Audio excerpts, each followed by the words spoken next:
All right, welcome everyone as you're coming in. We're going to give it just a few minutes to let people join. Thank you all so much for being here.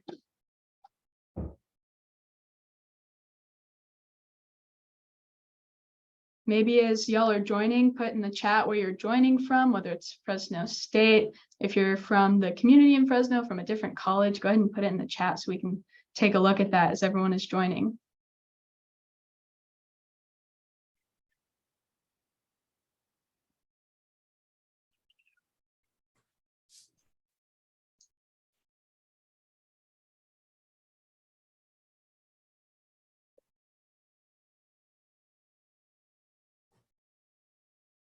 We'll give it just another minute here for people joining. If you're joining new, hello and welcome. Thank you for being here. We'll give it another minute.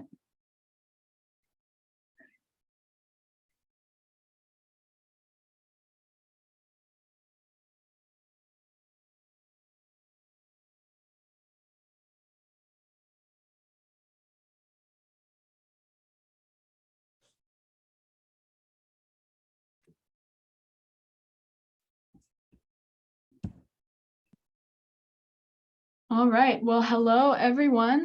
Welcome to Queering Mariachi. Thank you all so much for being here. My name is Lexi Jenkins, pronouns she, her, and I am the lead LGBTQ+ student coordinator here at the Fresno State Cross-Cultural and Gender Center. Before we get started with today's event, I'm just going to deliver a land acknowledgement. The Fresno State campus sits in the midst of the San Joaquin Valley, a valley rich in the traditions and representations of Native American peoples and cultures. We are grateful to be in the traditional homelands of the Yokuts and the Mono peoples, whose diverse tribal communities share stewardship over this land. All right, I would like to once again thank everyone for being here and welcome you to Queering Mariachi. I want to express my sincerest gratitude to our two speakers today, Carlos Samaniego and Natalia Melendez. As a queer person myself, I understand that sharing our experiences can be vulnerable and sometimes difficult. So I appreciate you both for being here and sharing your time with us today. Thank you.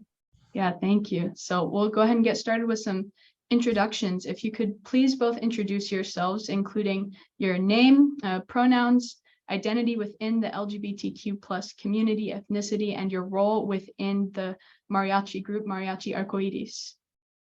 Yes. All right. My name is Carlos Samaniego. My pronouns are he, him. I am gay, and I am the director and founder of Mariachi Arcoiris de Los Angeles, the world's first LGBTQ+ mariachi.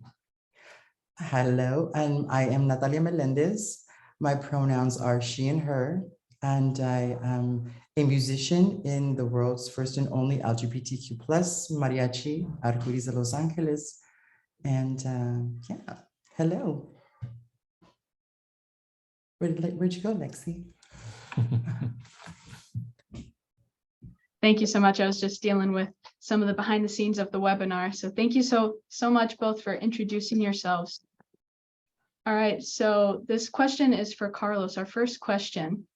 What is mariachi? And can you tell us about maybe some of the stereotypes that exist within the world of mariachi that you have experienced? Sure. So mariachi is it's a folk music, specifically from the area of Jalisco and a little bit of Nayarit and Zacatecas. It basically started, with country folk in that area. And we have, our indigenous and our European ancestors, right? So it's a fusion of these types of musics and people. But mariachi specifically, again, is from that specific area. Over the years, it's evolved because originally the mariachi group didn't involve any brass instruments, so no trumpets. And it really just started with violins and harp and an instrument called a guitarra de golpe, which has kind of been already phased out of mariachi. Sort of like a little bit in between a vihuela, which is a small guitar, and a regular guitar. Anyway, so over the years and the generations, mariachi has evolved into what it is now, right?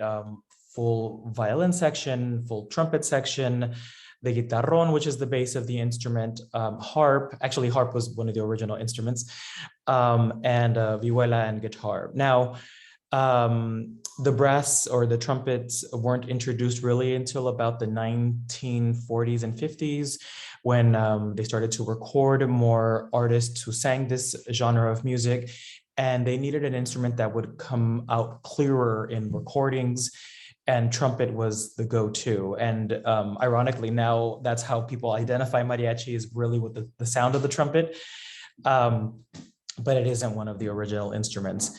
And so this genre of music has been seen as a very sort of macho type of music, right? The movies of the golden age of Mexican cinema always portrayed sort of this romantic idea of the man serenading the woman at her balcony, which were things that actually did happen. You know, there's always these scenes where, you know, the man is trying to get the woman to conquer the woman's love. Also, the man is the victim, right, if the woman doesn't love him. And so he's at a bar drinking, getting drunk, and singing about that as well. So for the most part, I won't say completely, but for the most part, that is the idea, this sort of machista, right, idea, this what I've come to terms in English being toxic masculinity, being sort of the sort of like the general underlying factor in mariachi music overall. There's lots of songs about having many women, or just you know, these types of ideas that have developed and have been around for a long time, not only in the music but also in our culture in Mexico, and I know lots of other Latin American countries. So that's kind of where that is, and it's been, yeah. Perfect. Thank you so much, Carlos. And I want to point out what you said, that it's not just limited, right? Those stereotypes, we see those all over the world, really, and based on the gender binary, right? Those gender stereotypes that are just pervasive. So thank you for pointing that out, that it is in mariachi too, but it's all over the world, and we see that all over. So thank you very much. All right, so this next question is for both of you. Can you both please tell us about how and why you first became involved in mariachi and what that experience was like for you? I come from a family, a musical family. So I like to say it was in my blood. At a very young age, I was at a family party, and that was the very first time I heard mariachi. And there was just something unspoken that I didn't understand, didn't know. I really didn't even know Spanish that well. And I just fell in love. It's just something my body just reacted to. And I really fell in love with mariachi music at a very young age. Maybe because I come from a musical family, I don't know, but that's how I got introduced to mariachi. Also, I come from a musical family. My grandfather was a mariachi musician in the state where he was from, Sonora, which is a northern state. It borders Arizona. And I didn't know him. He passed away when I was just 5 years old, but my uncles and my father, they're musicians as well. And so although my dad didn't play mariachi music, it still is something that I was taught to sing as a really young child. And I was even singing publicly when I was a young child. And then in school, luckily here in California, as well as other states in the Southwest of the United States, there are mariachi programs in schools, in public schools and in some private schools. But lots of times they're not necessarily like in the school curriculum per se. It's like an after school club or something, which was the case for me. And in middle school, and that's where I was sort of more formally introduced to mariachi music in terms of actually like studying it and learning it. And so guitarrón for me was my first instrument, and later I eventually switched to violin. But those are basically my beginnings with mariachi. Thank you both so much for sharing. And I can relate a lot. I'm a music education major, and just I remember since I was little, just growing up around music in my family, and that just always being the thing that I was going to do, just like it was in my blood. Natalia, I love that you said that you felt music was in your blood. So I relate to that a lot, and I appreciate you both for sharing that. All right, so this next question is for Carlos. Can you please tell us about the process of forming the group, what inspired you to create it, and what your vision was for the group in the beginning and any difficulties you faced in the beginning? So I felt the need to create this group, a personal need. So the Mariachi Arcoiris has 2 inception dates. The first time I created the group was when I was a college student like yourself, a long time ago at Cal State LA. And I had just come out of the closet and I wanted to be around other people like myself, right? So I searched for something to be a part of. And so on the campus there, at the time, it was called Gay and Lesbian Alliance, which I'm sure they've changed the name by now. I'm talking about in the year 2000. I don't know if you were born yet, but so I was a part of this group, and they were planning their yearly Pride events. And one of those events was going to be a mock wedding because same-sex marriage was not legal in this country at the time. And it was like a protest, right? And they were getting volunteers to pretend get married.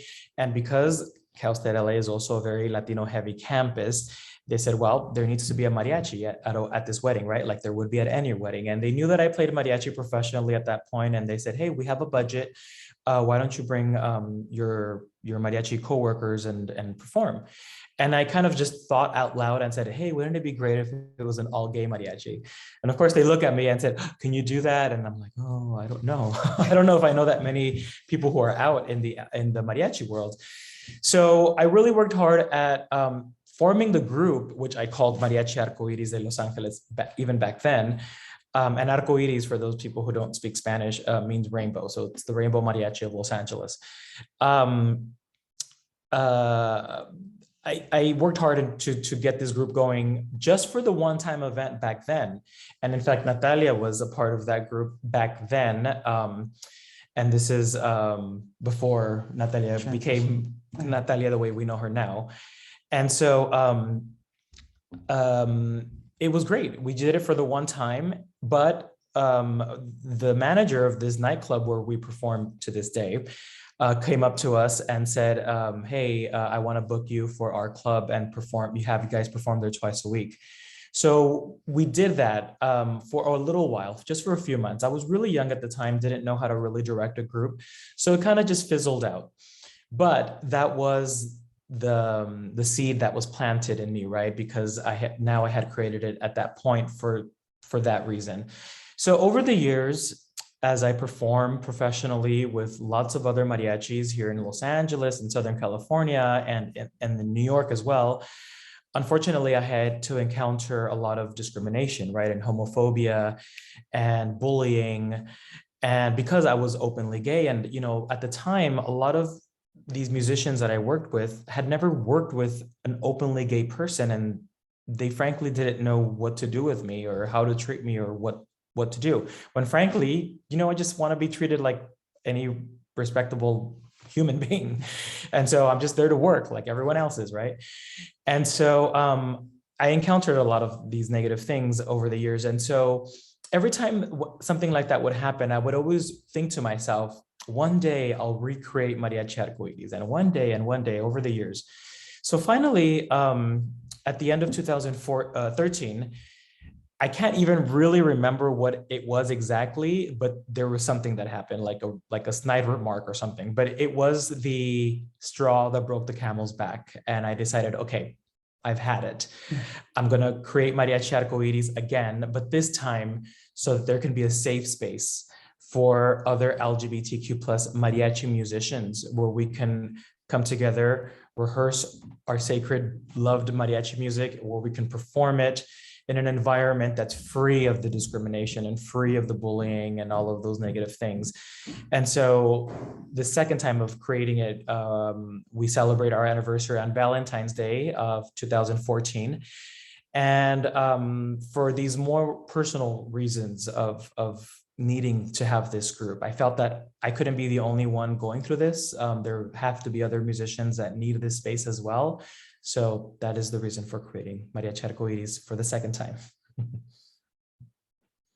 Thank you so much for sharing. And I just want to thank you for being so courageous in that, because it really is amazing. And especially considering the climate and the time when you were first creating this, and then for the second time officially creating the group, right? It truly is amazing. So thank you. And before we get to our next question, I just want to acknowledge all the really lovely comments in the chat box. People are very excited that y'all are here with us today, and thanking you for sharing. And some past musicians in there are making some comments. Someone used to play the violin. So I just want to acknowledge all our lovely audience members and the great comments we're getting in there. Thank you. All right. Yeah, thank you. So our next question is for Natalia. Can you please tell us about how you became involved in the group and any difficulties that you may have faced personally while becoming part of the group? Well, I would like to say I was forced to be in the group. Carlos is, we're family. He's my brother. And, this phone call conversation that we had was about for 3 hours when he came to me with the idea of starting the group again for the second time around. And, back then I was in another group performing, and I had already transitioned in that group. So I was pretty content with myself and where I was. But when he said this to me, I was like, didn't think much of it, didn't think this big life force would be created in a couple of years. So I was on board. And we got the group together, we rehearsed, and we tried to make something out of nothing. And, it was great. I don't really like to listen to any negative opinions about people. I really don't care what people have to say. If they're negative, we're just making music, and we're loving what we do, and that's how he forced me. He called me, he told me, you're going to be in the group. And, and I had to at one time make the decision, actually, because I was in the other group and we were starting to work a lot. This was starting to take off on its own, and it was going. So, I had to decide, I had to leave the other group and just join full time with us. And now we're here years later, and it's bigger. Our group is really big. We've got to share the stage with some great musicians. And for me, being an elder, let's say, it's a blessing to me just to be a part of it, just to be a part of the movement and what his dreams have created for other people out there, the platform that it's given them, the safe space to express themselves. It's just, where I don't have any words. I'm just blessed to be on board. Well, remember that when I forced you, as you say, to come join Arcoiris, when we started, one thing that I told Natalia was that I was going to make her sing more than she was used to in the other group. I felt that her role in the other group was great because she was able to make her transition in a safe environment, which is great, but also she was kind of just one of the other girls in the group, which I think at the time was probably a good thing. That was a good thing for me. But in Arcoiris, I told her, I'm going to announce frequently that you're the first trans woman in the history of mariachi, because people need to know that fact, and you're going to end up being a role model for people. And so it's important for us to state this fact, because with visibility comes normality. And so I couldn't just let her blend in, with the rest of the girls. I needed for her to have this sort of spotlight and sing a lot more. And I think because of that, she has also developed into this wonderful singer. She's always been a great singer and violinist, but more so into this role of being a solo singer that she wasn't given that opportunity so much in the past, I think. So I think that that was good. Yeah, he gives that platform to a lot of musicians that come and join us, you know, and he really pushes you out of the nest and pushes you to your limits, Yeah. Thank you both so much for sharing. And Natalia, you do have a lovely voice. I kind of went down the rabbit hole of watching all of your videos on YouTube and listening to your music when we were in the process of planning this event, right? And I encourage all the people in the audience to please go check out their YouTube channel and any music they have put out, because they really are a fantastic group. And their music is really, really amazing. So I encourage you all to go check them out, please. Yeah, thank you both so much for sharing. So this question is for both of you. Can you tell us about what it felt like as the group started to gain popularity, and maybe the highs and lows of that, right? So any difficulties and really positive moments as well, because as you said earlier, Carlos, right, it's really important to, or I'm sorry, Natalia, I believe you said this. It's really important to highlight the positive, right? Because we can't always be stuck in the difficulties. So if y'all could share just how you felt when the group started to gain popularity. Well, for me, Go ahead. for me, you know, it was unexpected. I personally did not know how to handle it. I was overwhelmed with all this popularity. And along with that popularity came responsibility. And I realized that, you know, not only are we getting popular, but there is a platform that is also given as well. And, you know, to speak about, to be a pillar in the community. So which means there's going to be people looking up to you, people, you know, wanting to use you as an example and so forth. So with that, I felt, me personally, I had a great duty to just give the best of me every time I would get on stage, not only because it's the music, but because there's other people watching. Because you never know who's watching, you know, you could be so brave and that can affect somebody that is watching you, and they could take that for the rest of their life, you know? I don't still understand, or it's hard for me to grasp the reach that we have. So as a group, when the group started to get more popular, I was about to throw in the towel, actually. So directing a group is really difficult. It's all about sort of personality control, whether it be the musicians in the group or clients or just lots of things. It's a lot to handle. So there was a point where I really didn't want to do it anymore, and I thought that would be it. And I had a talk with Natalia, and I said, you know, I think we'll just fulfill our contracts. I won't take anything else, and we'll be done. And yeah, as soon as I said that, we ended up getting a tour. We booked a tour for the state of California with the nonprofit organization called California Endowment. And they had this initiative called hashtag Schools Not Prisons. And they had us tour including Fresno, actually, several cities in California. And that was as I was just about to call it quits. So I said, okay, well, let's do this tour and see what happens. And then we took off, right? So we've been going on strong ever since. And again, I still don't quite grasp how far of a reach we have, but we do. As Natalia was saying, you know, we end up being these role models and example to people. And we do, we've gotten written to, you know, because of social media from people, let's say from like a small town in Mexico that say, I'm also a mariachi musician here. I wish you guys were down here. I would join. And because of you all, I decided to come out to my family. Or that's a beautiful thing. Yeah, it's really powerful. Also, I remember like this trans girl, high school student in Texas, who wrote and said that, you know, Natalia was her role model.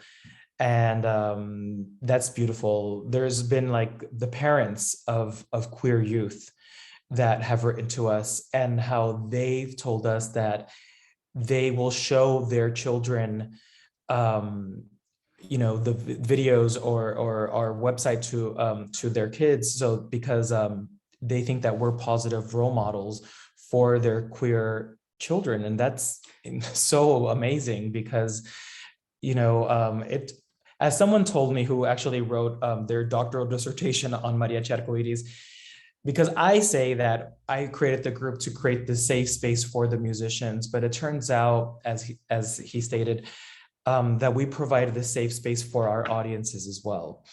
And so that's amazing. I didn't expect that when I created this group, as well as so many other great things I didn't expect to be a result of having this group. So it's been amazing. It's been amazing.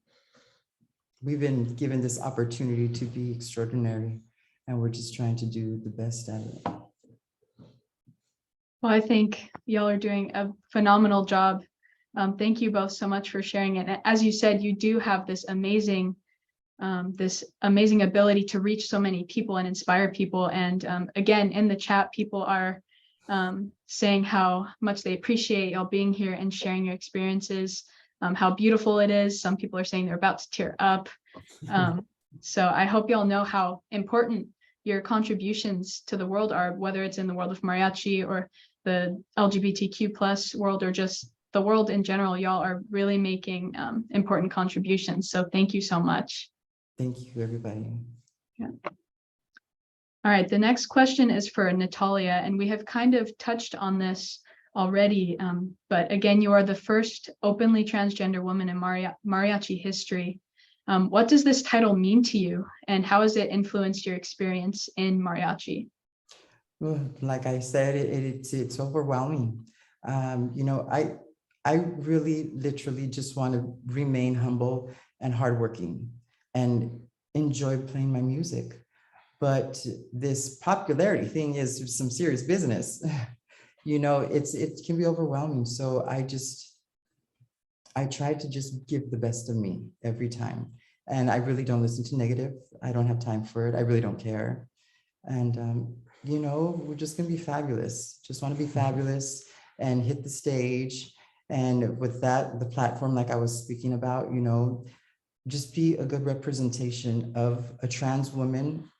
It's very important for not only myself, but for our group to show that our musicality is first, but we also show the respect that we have for each one of us.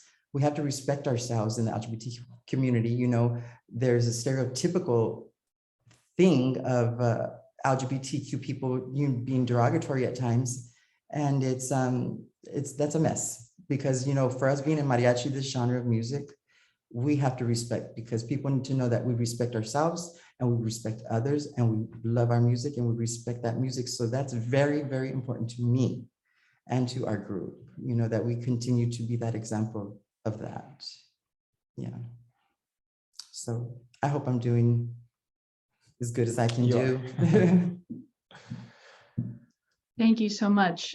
Again, you are a phenomenal inspiration. And again, in the chat, people are saying how inspirational you both are. And like you said, the musicality comes first. And while this event is called Queering Mariachi, right, and it is about the LGBTQ plus experience in mariachi because it is LGBTQ History Month, right, and Hispanic Heritage Month, I also want to highlight how phenomenal you both are as musicians. And as a music education major myself, right, I can really appreciate just your musical performance and your ability. It's very impressive and very inspirational for me personally. So I appreciate you both as musicians as well. So again, we sort of touched on the title of Mariachi Arcoiris, right? You are recognized as the first all LGBTQ plus mariachi group in the world. What does this title mean to you? Well, it means several things, right? As you were just saying, in terms of the title of this program, even this event, on the most basic of levels. Uh-oh, what happened? Do you still see me? Yes, yeah, we can still see you. Okay, I don't know where you went on my end. Sorry, give me 1 second. No worries. Here you are. Okay, sorry about that. On the most basic of levels, we represent two communities. I know it's more, but right now just for two. So the LGBT community and the Latino or Mexican community, right? So when we perform for LGBTQ plus events, we get to introduce a lot of people to beautiful mariachi music and Mexican music, right? Because now that Mariachi Arcoiris exists, we will get invited to do lots of pride events, for example, or like the grand opening of a new LGBT center. All of these types of events where before Mariachi Arcoiris, they would have never considered hiring a mariachi, kind of like, what the hell for, right? And so now that Mariachi Arcoiris exists, they'll invite us and we'll perform. And again, we get to introduce them to beautiful mariachi music that's well rehearsed, and we have a great arranger, and that's why we get also invited to come back again year after year to those same events. And it's our opportunity to show this crowd of people who don't normally listen to mariachi music or maybe have never heard it, to show them what it's all about. And then we get these great comments about, wow, I never knew mariachi music can sound like that. It's like, well, that's what mariachi music is. And so that's our opportunity to do that. Now, on the flip side, when we go to, let's say, a straight or traditional wedding, right? Because thank goodness for millennials and Gen Zers who are getting married and who are straight and they're fans of Mariachi Arcoiris, and they'll have us at their weddings, and it's beautiful. So now we're at this event where it's basically what you would call maybe a straight event or whatever, just a traditional event. And here comes in this group of queer mariachi musicians, right? And it's like, what the hell's going to happen?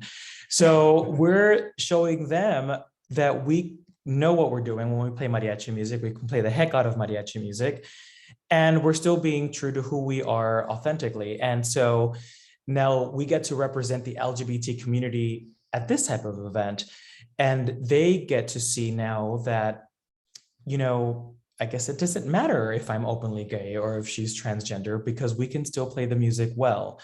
And we, like she said, we give the music the respect that it deserves. And I'm very, very strict about that too. One thing about creating this group is that I knew that there would be a lot of naysayers and just whatever, negative things. And I always tell the musicians, especially in this day and age with, smartphones and everyone's going live all over the place or posting things, that we need to sound good all the time. The music and our professionalism is going to be our armor. And that's how we're going to be able to protect ourselves against all of these things, negative things people may have to say about us. So, if they have negative things to say, they'll still say it, I guess, but I don't want them to say anything bad about how we play and how we perform. And on the contrary, I kind of want to shut them up once they hear us, perform. So that's really important to me, that we're able to perform at that level and we can defend ourselves in such a way. Right. Thank you so much for sharing. And sort of the phenomenon that you pointed out of using your professionalism and your high level of skill as armor, I want to point out is a super common occurrence for queer people and other marginalized groups, because they do face discrimination from because of those identities. Then they think I have to be the best to make up for that. And I can relate, not in the same exact way, but I play a low brass instrument. I play the tuba, and there's not a lot of female tuba players, so I get underestimated a lot. So I have that same mentality of, well, I have to be the best, right? I have to be really good to sort of armor myself for that. So I can relate to what you shared, and I appreciate that, because that is a very common occurrence for several minoritized groups. Right. And again, we've been touching on your musical ability, right? And that we want to highlight what phenomenal musicians you both are. So if you could both please tell us a little bit about your just musical experience, whether you studied or if it's just something that sort of came naturally, just sort of your musical experience. Well, at 8 years old, that's when I started violin. 8 years old, fourth grade, and I begged my mother for a violin because of that family party I was talking about. After that party, there was a seed planted in me. I wanted to play that violin. I wanted to play just like the lady that I was watching for the 2 hours. And she did not want me to play violin at all. So it was really hard. My uncle ended up on the sneaky side getting me a violin. And that's how I actually started in elementary school. So I was psyched.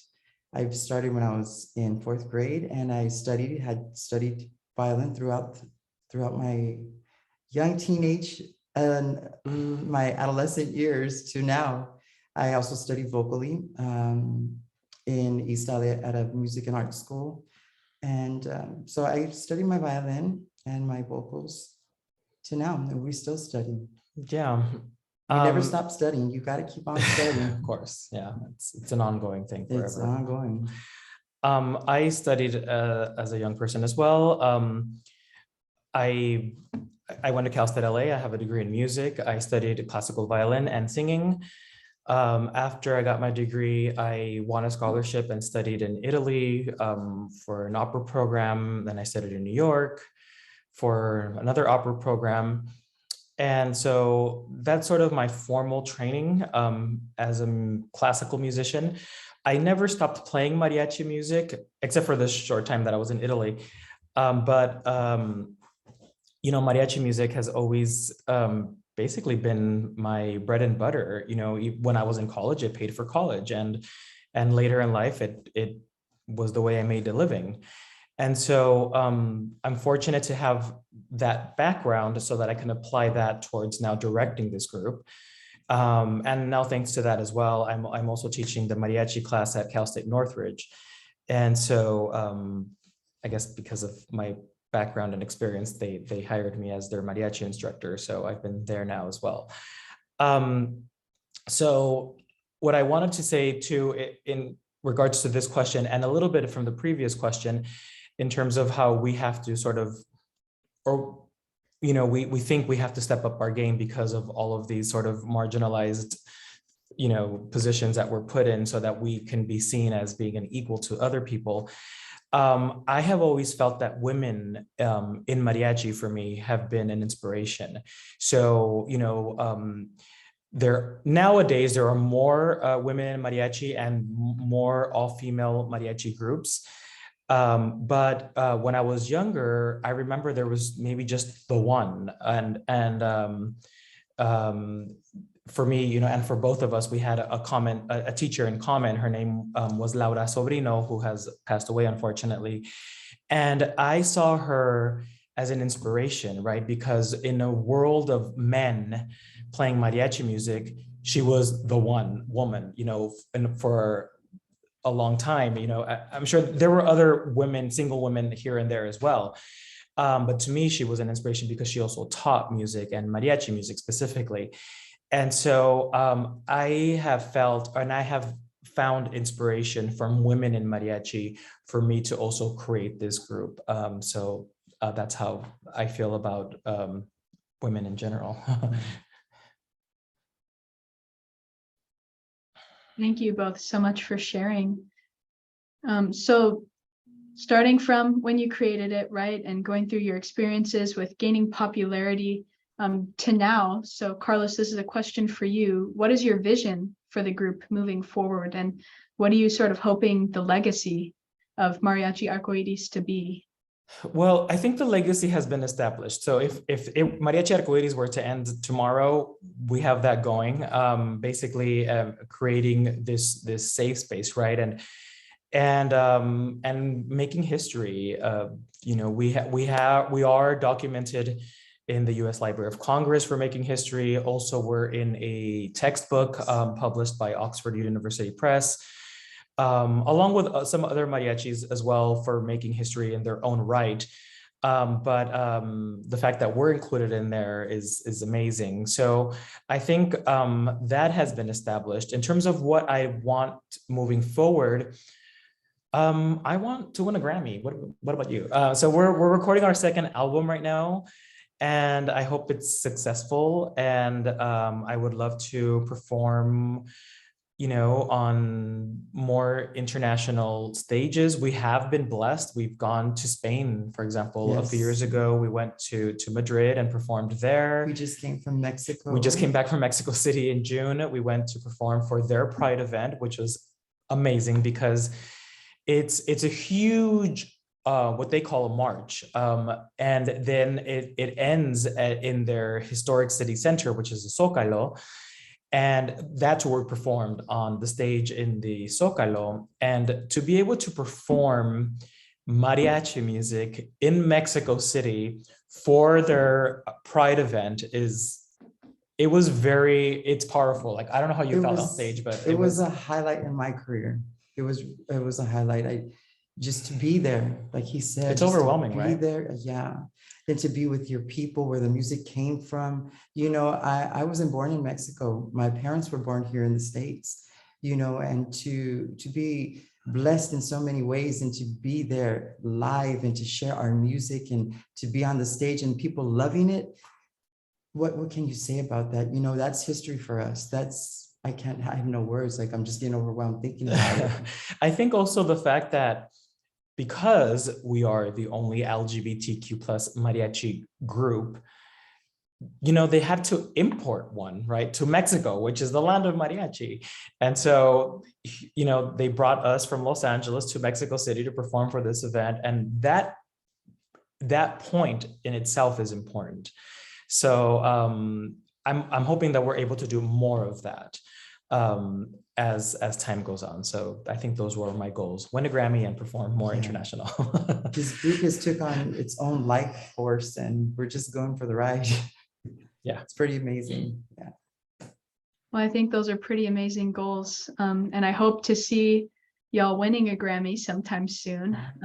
That would be a huge win, just for the queer community and for your group, and for just anyone who is maybe wanting to try mariachi or get into music or any other field, but they are worried that their identity, they might face discrimination because of their identity, right? So that would be a huge win, just for people everywhere, really. So I hope that y'all can achieve that. I'm really excited for your group moving forward. Thank you. So we've gotten to our last question here, and I think is really the most important, so we can have a takeaway from today's event, right? And learn from you both, because you are both very inspirational people. So what is your message to LGBTQ plus people who want to be involved in mariachi, or, like I said, any other field, but are hesitant because of their identities? Well, I feel that, and that's kind of another point of having this group. It's to show people that you can do whatever you want to do, no matter how you identify, because at the end of the day, you need to do what makes you happy. And so it doesn't matter whether it be mariachi music.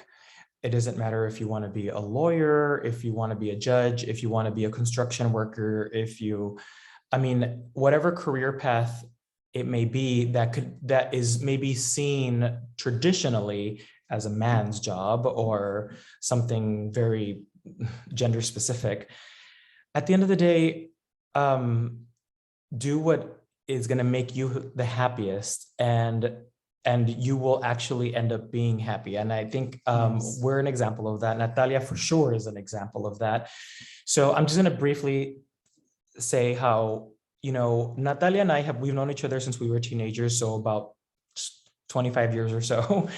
And when we were younger, and Natalia, maybe in our early 20s, and Natalia came to me and said, you know what, I'm going to make this transition. I am a woman, and even me being openly gay and, all of this open-mindedness, supposedly, I even questioned her, and I said, well, how do you expect to make your transition and still play mariachi music? Because I knew how much she loved mariachi music and it's her life. And I even for me, it was difficult to digest at the time. And I said, how do you expect to, you're going to have to do one or the other. I don't see you doing both. And she said, well, I don't know. I'm just going to do it and see what happens. And I love that she did what she needed to do for herself to make her life complete. And she was able to do both things until she shut me up and everybody else. And is a living proof of just go with what it is that you need to do with yourself in your life to make yourself happy, and do whatever else that you do professionally well, and things will align. Yes, you're getting choked up. Yeah, if you feel like you want to be whoever you feel you are, you be that person. Just be that person and go for it. Like I said earlier, you never know who's watching you. Your bravery, it can speak miles. It can speak for somebody, and you can help somebody. Don't live in vain, and just be yourself. Love yourself. It comes with a lot of self-love. You have to love yourself, love who you are, and just go with it. Enjoy life. Life's too short. Make music and be fabulous. Well, thank you both so much. Those are fantastic answers. And I hope everyone here today, if you take anything away, which I hope you do, I hope you did learn a lot, but I hope you take away that last answer, right? Just try and live confidently and be proud of your identities. That's sort of what the Cross-Cultural and Gender Center is working towards, right, at Fresno State and in the Fresno community, and what people like Natalia and Carlos are doing all over the world. So thank you both so much for being here. As we approach 1 o'clock, I understand that some people may have to leave. So thank you all so much for being here. We are going to do a Q&A session, but before we get to that, in case anyone has to go early, I'm going to ask that everyone please complete a very brief assessment if you do have to leave. I'll put a link in the chat here. We appreciate your feedback. It's just for our own internal feedback from everyone. So thank you so much. And please do complete a quick assessment, but we will be doing a Q&A session. So if you have a question for Natalia and Carlos, go ahead and put it in the chat, and I'll be reading out those questions for them. Atsiri Barbosa, thank you for your comment. All right, so we have one here. What do you feel is the biggest reward as a group or individually that has come from this journey? Biggest reward, I think that make music. Well, making music is a given because that's why we're even together as a group. But that comes first. But I think that the goal that I had, or the reason for creating this group, has been met, right? Creating this safe space. But we have younger people in the group, a younger generation that this group for them may be their first mariachi because they've played other genres of music and now they're playing mariachi for the first time, or they've played in youth mariachis and now this is their first professional group. And in those youth mariachis, because of the day and age that we're living in now, thank goodness, they were accepted. They didn't go through the discrimination or the things that we went through when we were younger. So the good thing about Mariachi Arcoiris for them is that they will, in this group, of course, they will never have to experience all of those things that we experienced, right? And so giving them that safe space to never have to go through it, even though we did, that is a blessing as well. I mean, people don't have to go through crap in order to get to where we are, right? We did, and that's why we established this group. But for the younger generation, they won't have to, and that's amazing. That is probably one of the biggest things. Yeah. Perfect. Thank you so much for sharing. The next question: in a video on your website, you've changed up the traditional approach of men singing to women and vice versa. Can you talk about this a little, and any other types of performance changes that you have made from the traditional approach? That's a good question. So in our repertoire, I purposefully select music that is going to try to be a little bit more neutral in terms of like who it's directed to. However, that's almost impossible to avoid because of also the language itself. In Spanish, everything, generally speaking, it's either masculine or feminine, et cetera, et cetera. In fact, even the names of songs, right? There's a famous song by Jose Alfredo Jimenez called Ella, her, right? And so it's like, well, you can't change the name of the song, but we can change the interpretation of it. So in our group, it would be, for example, Lorena who would sing it, and Lorena identifies as a cis woman, lesbian, and she's going to sing that song. So, because it talks about the love or the, failing at conquering the woman's love and drinking about it and whatever. And so that song is perfect for her. So that's how we approach the music, mariachi music in our group, is that, if I'm going to sing a love song or a song about betrayal or whatever it is, I'm going to sing directly to a guy. But it allows us to still play the music without really changing the lyrics and doing all of that stuff. We can still be true to the song itself, but we can still be authentic to who we are. And that's important as well, because we weren't able to do that in other groups before creating this group. So now we feel like, I can finally sing to a guy. So it's great. And also we're giving that experience to, on the other end, right? The receiving end. So the person, for example, that I'm singing to, maybe grew up in Mexico, always seeing that image of the woman being serenaded by the guy, like I was talking about earlier, and never thought that they would ever get to experience that for themselves. But guess what? Here's Mariachi Arcoiris, and I'm going to sing to the guy and, other people in our group too. And so now they get to experience what it's like to be serenaded to by a man. And we get to, again, offer that to our audiences. So that's great. We respect the composer. We don't change any of the composition. We keep it respectful, we just do a little twist to it. We're true to ourselves. Yeah. Thank you so much. And I love that, especially as a listener, thinking about a listener hearing that, maybe especially a young queer person, right? Hearing a man sing to a man. I remember the first time I heard a woman singing about loving a woman, and just that moment of, wow, okay, like here's some representation in music. And because music is so important to me, and it is to so many people, hearing that representation is really impactful. It really is. Yeah, but the thing is that we're also not doing it in like this comical sense, because there's a lot of mariachis who, when they're supposedly going to sing a Juan Gabriel song, Juan Gabriel, who is a famous singer-songwriter from Mexico and was part of the queer community, a lot of people, when they sing his music, they turn into this queer caricature, and as a gay man, I am not a cartoon. I am not a caricature, and neither was Juan Gabriel.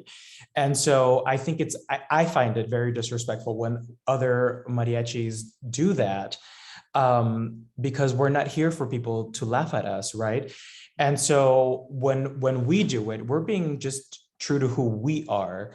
And we're not doing it to get laughs from people necessarily. And so I want to make sure that people understand that difference of when, other groups do it and they're impersonating a gay man effeminately or whatever the case may be, as opposed to when we're doing it in a more authentic and self-caring fashion. Yeah, thank you. That is a really important distinction. So I appreciate that you brought that up. All right, so your next question, could you share how you came out? Our high school GSA club is watching. You go first. Well, I kicked him out of the closet. He didn't want to come out. Don't tell me when I came out, when you came out. I was openly gay back then, at a very young age, in junior high. I tweezed my eyebrows, and I was just, the fireworks, everything was just coming out. And I was just living as myself. I was just that person, I don't ever think you were in. the closet. I don't think I was. Yeah, I mean, back then, in terms of when you Honestly. identified, at the time as a cis Yeah. boy, right? So, But later, like when you decided that you were gonna that Natalia is who you are, when did you decide to do that? well, that was a journey, lifelong struggle. To sum it up, I transitioned late in life. I like to say I was in my late 20s, and I went through a whole lot of soul searching, and I had came to a point in my life where I just had to make a move, and it was the right move. So that's why I'm who I am. That's why you see me today. Yeah. I came out when I was at my first year of college. And ironically, I went to an arts high school, to the Los Angeles County High School for the Arts, where it's very sort of openly gay or LGBT friendly and everything. In fact, when I graduated high school in 1998, I'm dating myself, yes. And in fact, back then, like our prom queen was a guy and vice versa, I think. And so it was very open back then. However, I didn't allow myself to be open I didn't accept myself. He was a square. Until I was in college. Well, the thing is that also, we come from, or at least I think maybe me more than you, come from like a more conservative, Mexican family. And my dad was like ultra Christian, and it was very, very difficult to come out for those reasons. When I was growing up, and my family made it reference to gay people, it was always as like people who were, mentally unstable, or just not something that, was a correct thing. And so all of these things, of course, get festered and pile up in your brain. And so it's like, it makes it more difficult, of course, to come out. But anyway, it happened when I was in my first year of college. And then that's when I decided to join that college campus group, et cetera, et cetera. So yeah, back then. Yeah, thank you both so much for sharing. And thank you to the High School GSA Club for being here. We appreciate you watching. So your next question, what is a performance you have done that was the most emotionally moving for you personally? So as Mariachi Arcoiris, for me, it's been recently, like we both said, the Mexico City thing. But before that, I will say that it was in our, when we formed the group again in 2014.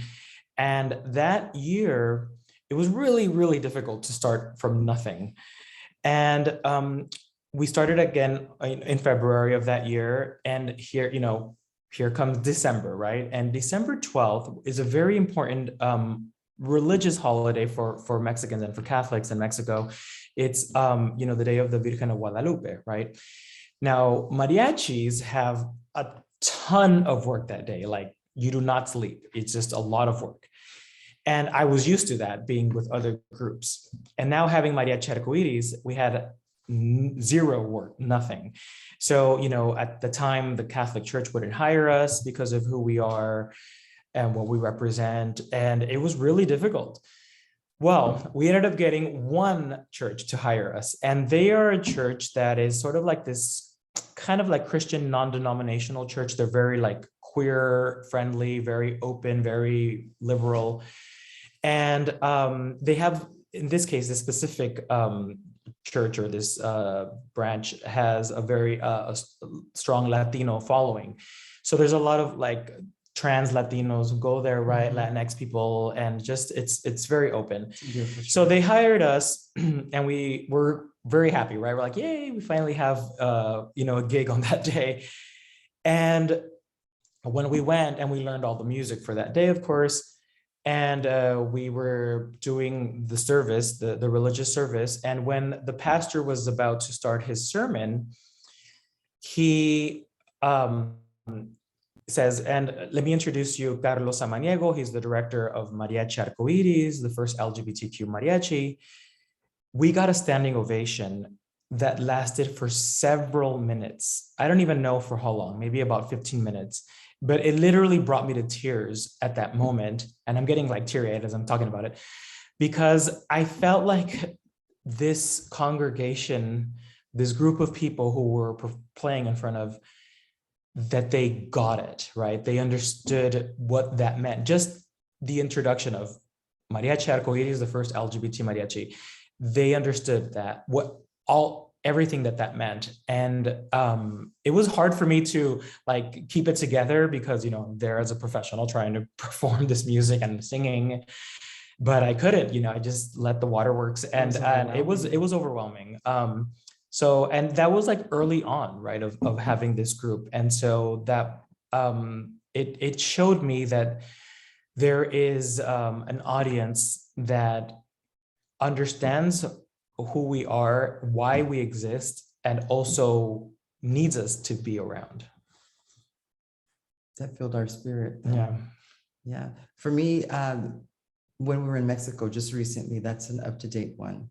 That tops it off for me, personally. Being there in Mexico City with the march and everything that we stood for and that we worked for, and to be there and the homeland of the music, that's a bonus. Like, that's amazing. It doesn't get any better for me. So that's one thing that I really, really cherish and I'll keep locked away in my heart. I just want to give a shout out to Betty. Hi, Betty. I see that you said hola amigos. That is Betty. Hi, you know Betty. Yeah. Betty is a compañera of ours in mariachi music, and we're very happy to be A beautiful friend. singer. Yeah. Oh, amazing. Well, thank you, Betty, for being here with us. I appreciate it. And then to the question, will this be available to watch later? So we are recording. We will most likely be putting this on the Cross Cultural and Gender Center YouTube channel. So you can check it out there, and we'll probably post a link to it on social media. So I encourage everyone to go follow us on social media, Fresno State CCGC, and also go follow Mariachi Arcoiris as well. If y'all could say your Instagram handle. Yeah, our Instagram is at Mariachi Arcoiris. Our website is mariachiarcoiris.com. Yeah, we also have a TikTok page, Twitter, Facebook. One of our videos on TikTok went viral, got like close to 2 million views. Anyway. What happened that one? I was in the. Oh, you weren't there. You were in like in the dressing room, right? Yeah. And again, we're doing a Q&A. So if anyone has any more questions, please put it in the chat. I'll put a link to the assessment in the chat again. So if anyone has not taken the assessment yet, please go take a brief assessment. We greatly appreciate it. And if you have any questions, go ahead and put them in the chat. We have also put a link to the Mariachi Arcoiris website as well. So I encourage everyone to go check out their website. They also have merch you can purchase. Pretty cool. And we'll give it a second. If anyone has any questions, we encourage everyone to ask questions, please. All right. Can you talk about your favorite songs you've performed? I'm so sorry. Go ahead. I love a lot of boleros. Boleros are slow songs. I love to sing boleros and play boleros. One of my favorite songs are, I couldn't even tell you, there's too many. I have way too many songs. I really honestly couldn't tell you. I don't think I have a favorite song either. I also really like boleros. You know, and the person who asked the question was asking about corridos. Corridos, not so much. I like certain corridos. We don't play too many of those.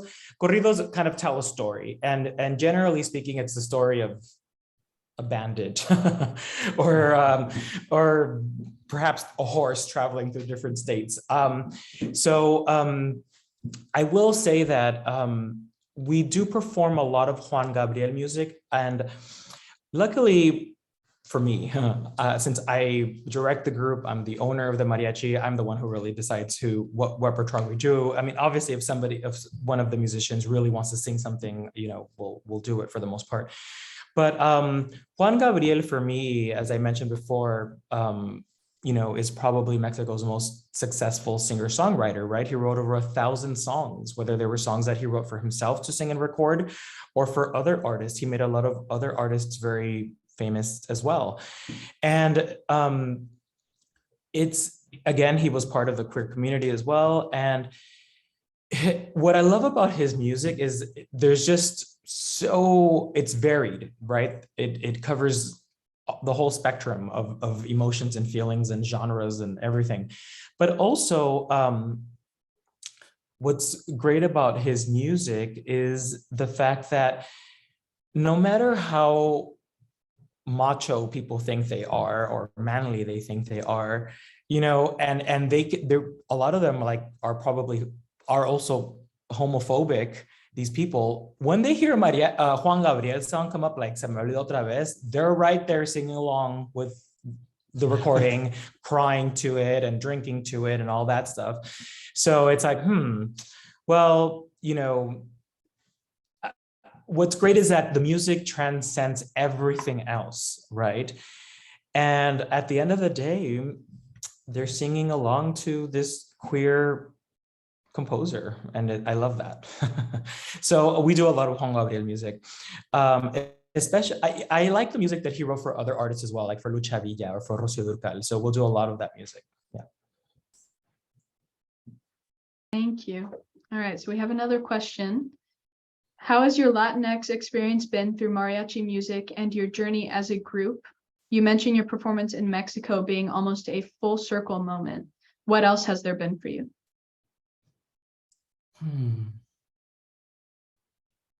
What else has there been?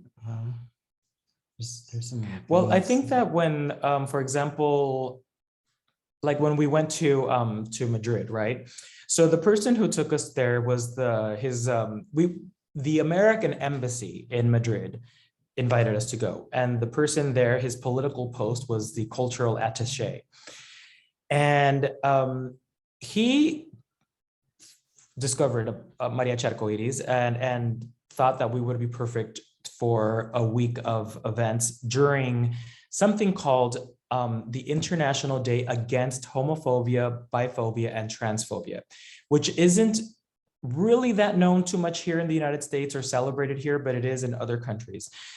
And he felt that it would be important to bring Mariachi Arcoiris over there to represent all the things we represent. So again, we talked about the fact that we represent the LGBTQ plus community, that we represent the Latinx or Mexican community, but we also represent Americans, right? And life here in the United States. And he, since he works for the American embassy, wanted for us to be able to discuss all of the aspects that we represent, because we did talk in front of students, right? High school students while we were there.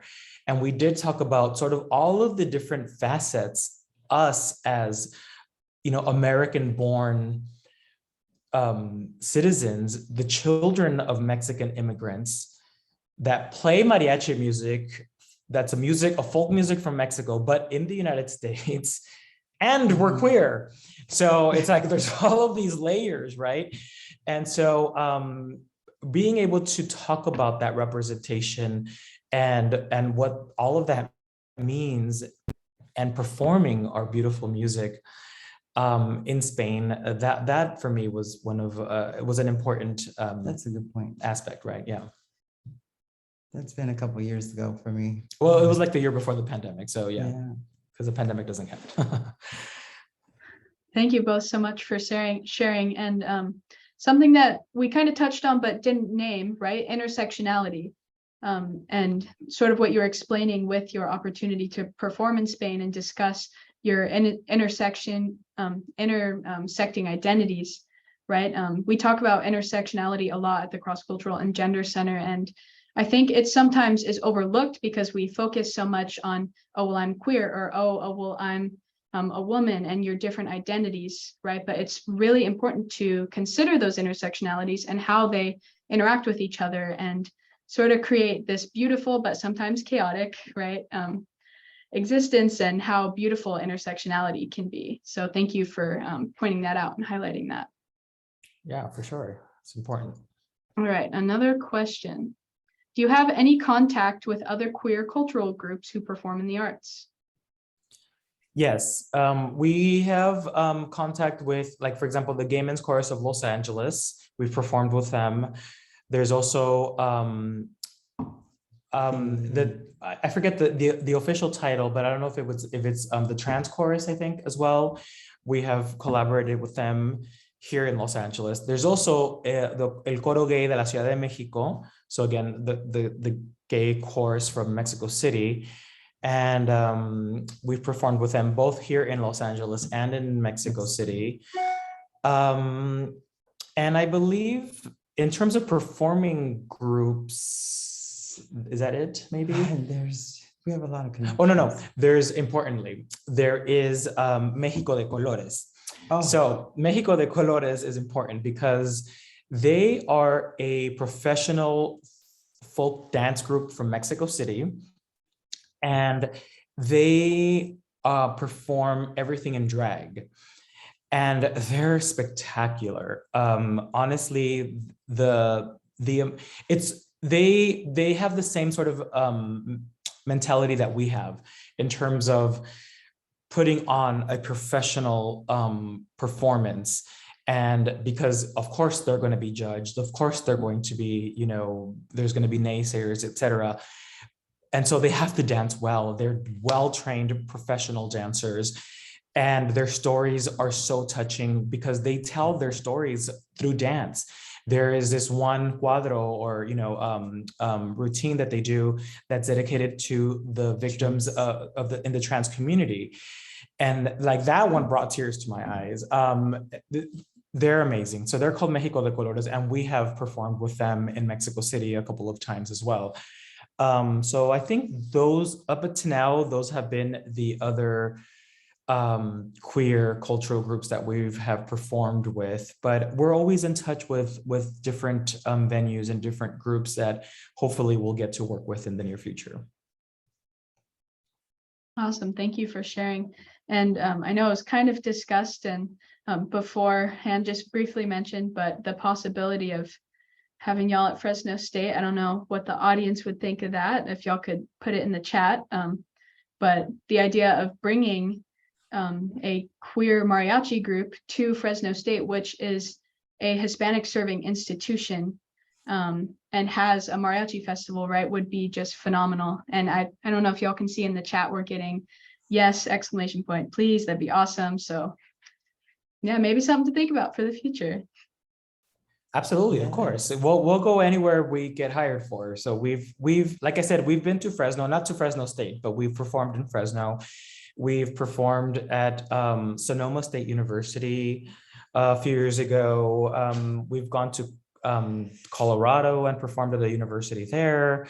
We're performing in universities here in Southern California all the time. Yesterday we had a gig in Santa Ana. Friday we'll have another one in Orange County, a different private or public universities.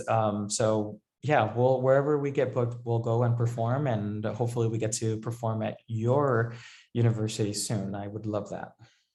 Awesome. All right, so we have another question here. Has there ever been a time where you witnessed an audience member's emotional reaction to your performance that really stuck with you?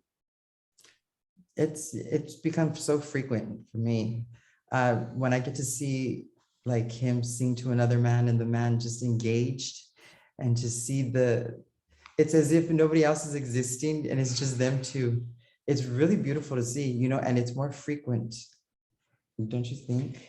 Yeah.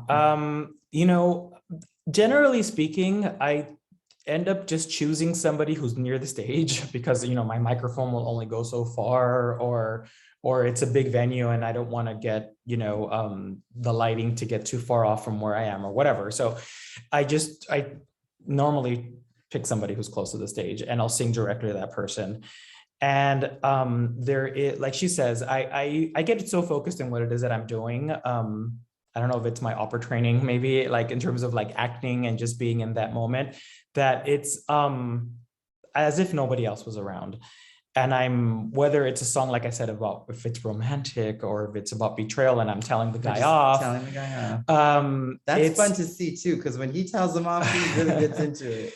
It's just, really trying to interpret the lyrics, right, along with the melody here in this case. And so it's really just interpreting music in my interpretation of the music.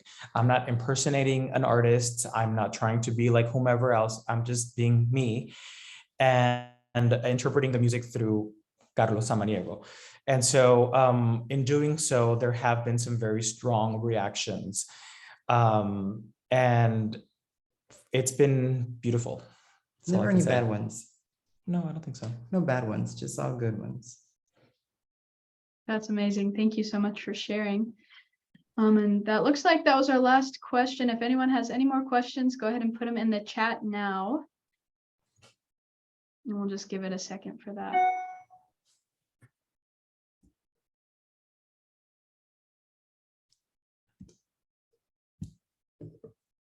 All right, if there are no more questions, I'll give it like 30 more seconds. If anyone has another question, go ahead and put it in the chat. All right, yeah, so what's your next venture?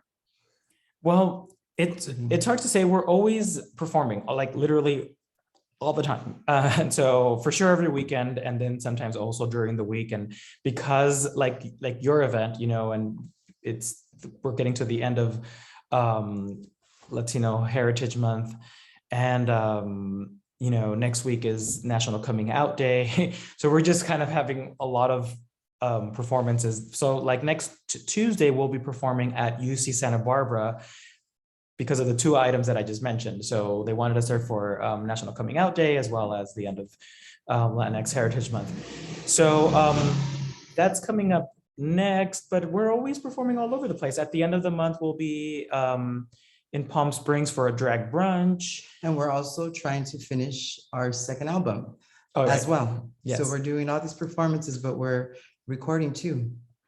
Yeah, we're recording our second album. Our first album you can find on most digital platforms, Spotify, Apple Music, or whatever it is that you have, Amazon. It's called Los Arcoiris. So in terms of performing, we're just kind of, the best way to know where we're performing, if it's open to the public, would be on our social media. And that's where we'll post so that people can come and see us if we're near you. And you can see us there, yeah. All right, well, thank you so much. If anyone has any last questions, but I'm seeing a lot of thank yous in the chat. Thank you. People saying thank you for your time. They love hearing from you. Thanks, Susie. Everyone enjoyed. David. And I just want to echo that. I appreciate you both being here with us today and celebrating Hispanic Heritage Month and LGBTQ plus History Month, right? I love that they can overlap a little bit. So we had just the perfect time for this event. And thank you so much for being here. We overlap. Again, if audience members have not taken the assessment, please go ahead and take the assessment very briefly. I appreciate it. And thank you so much, everyone, for being here.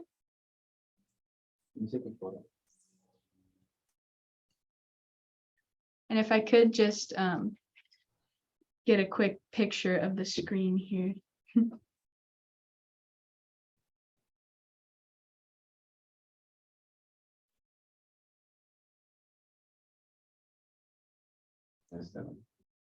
Yeah, so thank you everyone for coming. You're all good to head out for your day. We appreciate you sharing your time with us here. And hope to see you at our future events. Go check out Fresno State CCGC, Instagram, Facebook, and Twitter, and also check out Mariachi Arcoiris on social media. Thank you for having us. Thank you. And Carlos and Natalia, if y'all could hang back just for one moment, please. Of course. Thank you.